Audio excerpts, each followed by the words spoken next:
when I see as a voter, when I look at what's happening to you, you are, in a lack of a better sense, sort of like the remnants of the old guard in the parliament.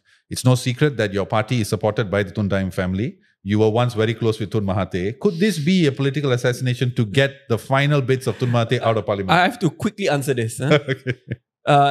First and foremost, Tun Mahathir first. Tun Mahathir played absolutely no role in the formation of Muda. If anything, if you look at the beginning of the formation of Muda, he came out with some very strong statements against it, saying that Muda will never succeed, I will fail, there's no future for multiracial politics, which I firmly disagree on that ground. The difference between many other politicians, when I disagree, I tell to that person in his or her face.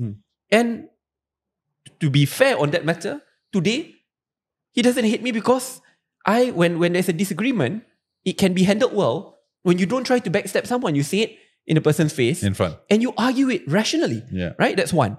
Two, I don't know where this line is coming from that Muda is being backed up by Tun Daim's family. I think the reason why is because Tun Daim's wife mentioned that she's a Muda's member. And yes, she is a Muda's member. But you think Muda is being bankrolled by... No, I don't. I don't mean bankrolled, because you have said it in a previous, I think it was also Amira who said it, Babi Amira who said it. Now, but I think that perhaps the perception would be that them being in the party would also translate to influence. Understood. So influence in your party means influence in parliament. Fair enough. So Dato Sri Anwar, and both these people don't have the best relationships with both Anwar and also Zahid. Right? So let's get him out so that enough of this, the old guard, and let's do things our way. Could that be a reason? Understood.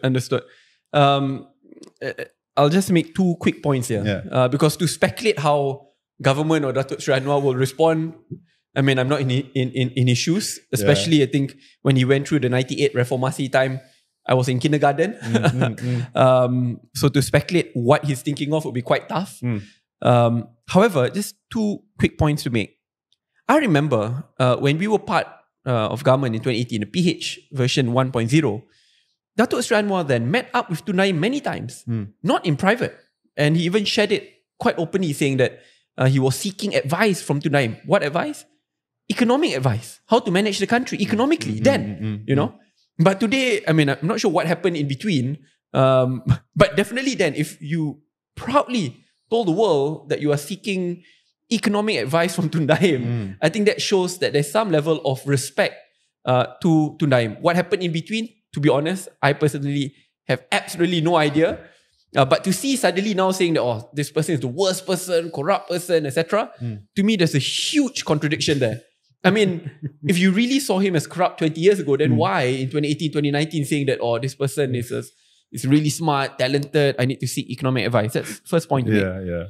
The second point to also make here is this is where I need to give credit to Tun Daim. I remember when I was serving in KBS, then being a very young minister, I didn't have much connections, right? And what I can tell you, Tun Daim is not someone who you rely on for money. I mean, this is what I think is quite odd. Even then, even including to today. But words of wisdom or connecting people, is a really kind gentleman. Then I remember when I wanted to pursue for Undi 18, and you know, Undi 18, I had to be bipartisan, and I had not much connections in PAS, in UMNO, in GPS in particular. So then I seek advice from Tun Daim, and it was him who introduced me to a few political figures in Sarawak, in Sabah, and especially in PAS. Because, I mean, he's been there for a very long time, and very quickly in 24 hours, I could get in touch and I could meet up with them, and then that's where I could take it forward.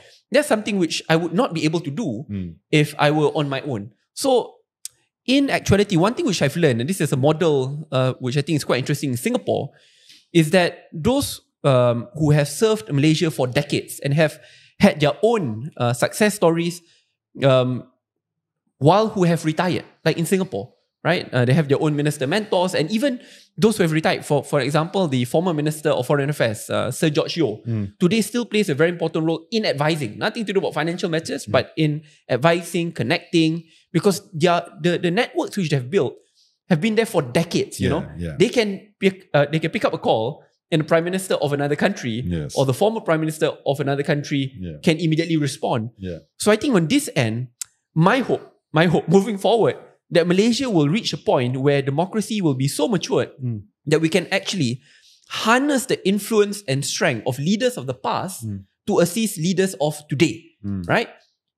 Obviously, if there are any issues or criminal elements, investigate. There's no issue, right? And there's no defense on this matter. If there's any investigation, investigate.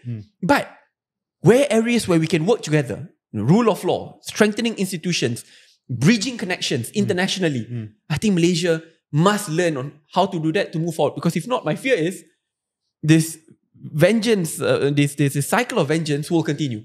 I mean, today you do this to your opponents, next day you are in opposition and they'll do it to you, and only then you'll scream, this is a great injustice. Well, the injustice was perpetrated by you first. From the start. Exactly.